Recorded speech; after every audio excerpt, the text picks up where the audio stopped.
জিতু মুন্ডা, আপনাকে sorry, system fail হয়ে গেছে, মনুষ্যত্ব হেরে গেছে। উড়িষ্যার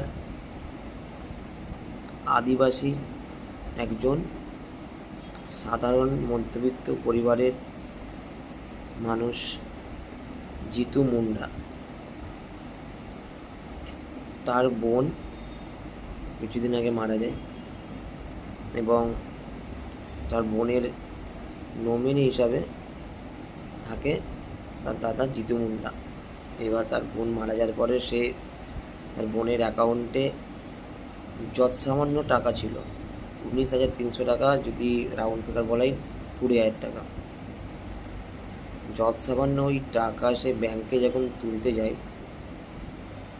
ব্যাংকের কর্মীরা তাকে বিভিন্ন প্রুফ চেয়েছে, বিভিন্ন ডকুমেন্টস চেয়েছে, বিভিন্ন যা যা দরকার সব চেয়েছে। জিতু মুন্ডা হয়তো সব দিতে পারেনি, কিছু কিছু জিনিস দিয়েছে, কিছু কিছু ডকুমেন্টস দিতে পারেনি, তাই তাকে ওই সামান্য 19,300 টাকাটা কিন্তু তুলতে দেওয়া হয়নি, উইথড্রল করতে দেওয়া হয় না। এটাই আমাদের ভারতবর্ষ। একজন সাধারণ মানুষের কাছে সামান্য কিছু প্রুফ না দেখাতে পারায় তাকে টাকাটা তুলতে দেয়নি 19,300 টাকা। তার পরিপ্রেক্ষিতে জিতু মুন্ডা প্রুফম্যান হিসাবে তার বোনের মৃতদেহটা মাটি খুঁড়ে ব্যাংকে নিয়ে আসে। তার দৃশ্যটা তোমরা নিজেরাই দেখো।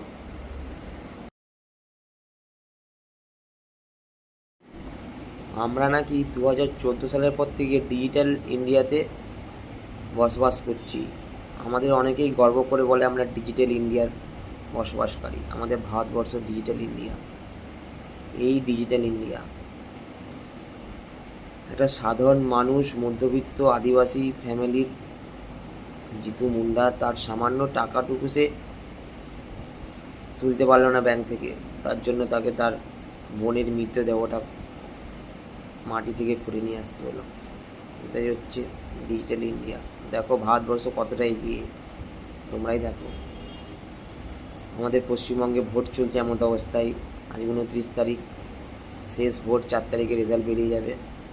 আশা করছি এমন কোনো দলকে ভোট দিও না যাতে পরে আমাদের দেশটা দিনের পর দিন আরও ধ্বংসের দিকে চলে যায়। এটা তো একটা ধ্বংসের প্রতীক আমাদের দেশের।